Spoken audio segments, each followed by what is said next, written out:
All right, everybody. So we're back. It's been a busy week, and man, I have not even had time to even consider putting a camera up in front of my face, and I'm sorry about that.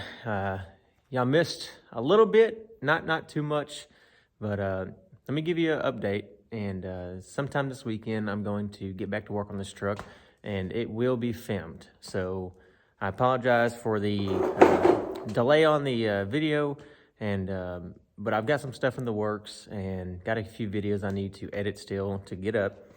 But I'm gonna go around and show you guys some stuff and let you know exactly what I've got done this week with my buddy Danny and I, and we'll go from there. All right, please excuse the mess. This is a shop that gets used. It's not a NASCAR shop, so it's not spick and span. But I don't know if any of you remember or not, this corner right here was caved in on itself. And I didn't care to make it completely perfect because the truck is not perfect. But the backside of the cab right here was, over here. It was a dramatic difference. So I got a lot of that unbent and I got that stitched back up. No, I didn't grind it. I cleaned it off, put some primer on it until I decide what I'm gonna do. And we've also got the driver's side floor cut out. And we're trying to decide on what the best plan to do that is. But the inner rocker is a little toast on this side, so I've got one of those coming. I'm gonna replace it. And didn't really expect it on this side, but the top side of this is toast. This whole thing is actually rusted free from the actual body. So I've got one of those coming, and we're gonna replace all of that stuff and get it good and strong again. Same thing with the passenger side, but I knew that one was bad because I can see it. And, that whole mount right there is just gone. But that's okay. I've got another one coming. No huge deal. Same thing with the passenger floorboard. I've got it as well, so we're going to get it done. But I did have to clearance out the original factory crossmember. The transmission is sitting to the left just a little, so it's actually not too bad. But I still have plenty of adjustment up here to get this thing straight. Waiting for the rear end, obviously, to be able to make sure that it's completely straight. But I'm thinking about cutting this completely out and building my own bracket, but mainly because transmission mount is about 2 inches or so back. So I'm either going to plate this up all the way and close it in, and make a ledge out here for this to sit on. I'm not really sure just yet. But the shifter that I have, it was made for my 68 Charger. And man, that thing is custom, fully billet, and it's going to fit in this truck flawlessly. But I'm using HDK motor mounts, and they sit right on top of the factory ears for this thing. And all I'm gonna do is build 2 triangular pieces to go up here for the bolt to go in. So that way I can weld it in here and just bolt this directly in after I raise that up about 1/4 inch. This side, I actually need to rotate this around so it'll sit up and scoot that way a little more, and that will fix my uneven problem here. It's weird because the intake is even, but the motor sits sideways, so it's a little strange to me. Maybe it's just how the heads are designed. But same thing here, it sits perfectly on here. I just want it to stand up just a touch, give me a little bit more clearance here for flex.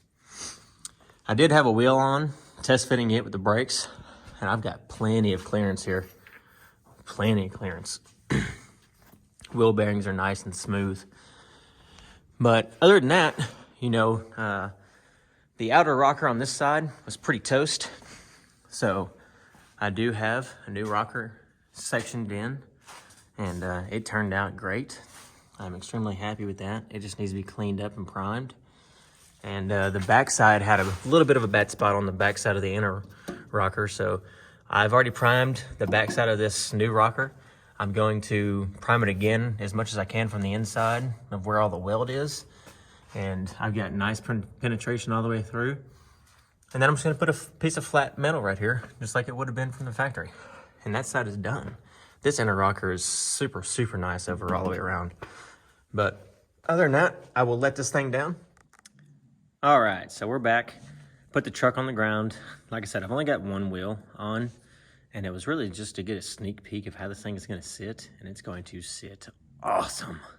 I cannot wait to see this thing freaking done, man. I'm so excited. The wheel offset on this thing is tremendous. The top of the wheel is actually out just a little bit because the alignment is off, but man, that wheel fills up that wheel well just fine. I could always do a different offset and do a wider wheel, but I'm completely happy with these for now. I do have the brand new style Wheelwood Mopar master cylinder on the way for the manual brakes that we're running, and it still keeps the 4-bolt flange, which I thought was super rad. So we're gonna do that. I got the intake just sitting on. I kind of wanted to see what it looked like, and it looks super good with the billet valve covers, and I'm super happy with how everything fits. Nice factory dipstick, not the prettiest, but it works. I'll tell you right now, I'm trying to do this truck on much of a budget as I possibly can. And I can't tell you how many things I've had laying around the shop for so long, taking up space, collecting dust, kind of like this engine, that I have been able to freaking use on this truck, and it makes me so happy. Like, all this sound deadener was just laying around, the engine was laying around, dipstick was laying around, battery's been sitting on his stuff for 2.5 years. And I actually gave it to a buddy of mine, Danny, the one that's been in the video in the past, to just take back to O'Reilly's and get a core charge for, because I had like 6 or 7 batteries laying around. And they were like, man, you got 2 more months of warranty. So I ended up getting the new battery. So got a fresh red top for basically nothing. And so I'm gonna make somebody mad with this, but I had a really original Hearst equipped emblem laying around, and I just could not help myself. But we will now have the first Hearst equipped Dodge D100. And that's the raddest freaking emblem I've ever seen. I love these old Dodge emblems, but the Hearst emblem, man, I just think they're wicked. And I thought it was kind of funny when I put it on there. So if you don't like it, sorry, but you know, what is the difference between doing this and doing this? Absolutely nothing. And that right there can be popped off with a little bit of heat. So anyway, I thought that was kind of funny, kind of cool. And you know, the gas cap that used to be here, I'm going to actually put it back. I'm actually going to see a parts truck this weekend to get this whole section. And I think I'm going to make a cutoff switch for the power in there. Or I may shave the door handles and put a popper in there for both sides, just put a button and a button. So it just depends on what I feel like doing. But quick preview of the inside. No floor, rot. It was rotted all the way up into the inner rocker there. So I took all that out. Obviously the transmission unbolted. It's sitting over there riding shotgun right now. Just kind of testing out some old harnesses I had laying around. And like I said, I've got stuff sitting around and just taking up space, collecting dust. So, you know, I'm going to use it. So might as well. But that door shuts so much better now that the cab is actually a little bent out. I've actually still got to adjust this door a little bit. That cab being messed up and those cab mounts, letting the truck actually, the cab sit more forward, which will actually in turn help this body line here, because those body mounts are letting the cab sit down like at an angle. So when I get those fixed, this right here will actually even up, and that's going to make me extremely happy. So I've got some 1/4-inch plate here. That's what we're going to make our motor mounts of. We're going to make those triangle setups and weld them to the pedestals that have been there. But we were working on getting ready to get this old bushing out of this 69 Charger lower control arm, so don't mind that. That'll be another video. But I got all new high performance green bearings for my axles, new axle studs, and the of course you got to get your U-joint. But as far as the truck goes, man, we're making really good progress, and we're moving along quite nicely. But I've got all my Dakota Digital stuff in. It came in today, and I'll show you which gauges I used here in just a minute. I'll get you a part number if you want it in the comments.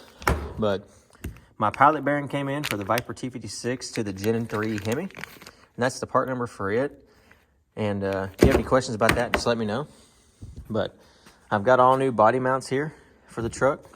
These are the rear ones, and the front ones are right over here, and I was just testing them out. These are the front ones, and these are also your front core support bushings. So don't forget about these. Mine are so worn out that I've got this much play in the whole front of my truck. So I'm not surprised that this thing was rattling around super loud whenever I was going down the road driving this thing. So, but let me show you the gauges and what I planned for the dash, and see what you think. I think this thing's gonna sit killer, and it's gonna sound great. All right, so this is the dash at the D100, and as you can see, there's a couple holes that are random in this thing that were not supposed to be there, including this boat freaking cigarette lighter. So all of that's gonna come out and get patched.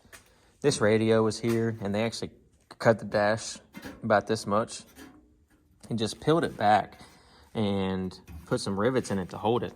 It works, you know, it looks decent, and you know, it's the same width as the old controls, but I'm actually gonna take that out, fold those back in, and I'm just gonna use a transmitter, a Bluetooth transmitter to transmit all of my audio from my iPad or my iPhone or something to my radio like I did my charger, so there's no actual head unit up here and it's nice and clean.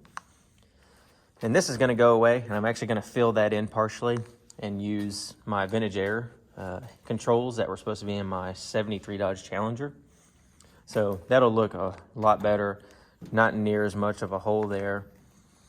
But as far as the gauges go, they were super rectangular, super old school, and I've actually got them over here in the back of the truck. But I was trying to stay somewhat original style looking. So this is what the gauges were whenever we got the truck, and that's what they are from factory. And these are the Dakota Digital gauges that we went with. So they're a little longer, but that's no big deal. I think you'd be surprised of the hole in the dash for this thing, but I wanted the black ones with the red illumination, but they were on back order for 16 weeks, so silver it is, which it doesn't really matter. They're going to tell me how fast I'm going regardless of what color they are, so it is what it is. But good news is this hole is almost perfect for these gauges. And I'm gonna have to trim just the bottom here. And I think we're gonna have to end up doing like 3/8 of an inch on each side to make it just plop down inside there. And it would sit a lot further, but these little pedestals for the old one are sitting there. And I think that's gonna look good. I really do. It's already got its own little chrome bezel, so you don't have to do much of anything. But I don't think that's gonna look bad at all. It'll look just right at home.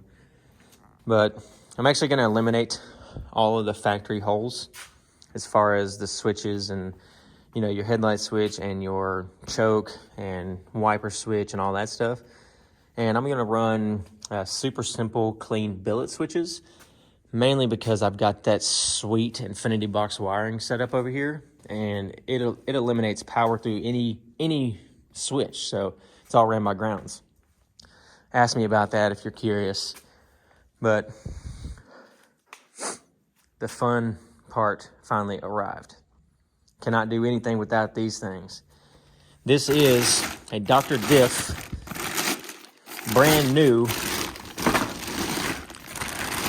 set of gears. Everything on this thing is brand new. Got the 1350 U-joint. I mean, this thing's got the Yukon case, all brand new, 373s with the Shear Track 2 with Healy cut gears. That's gonna lay 2 lanes of rubber down any road.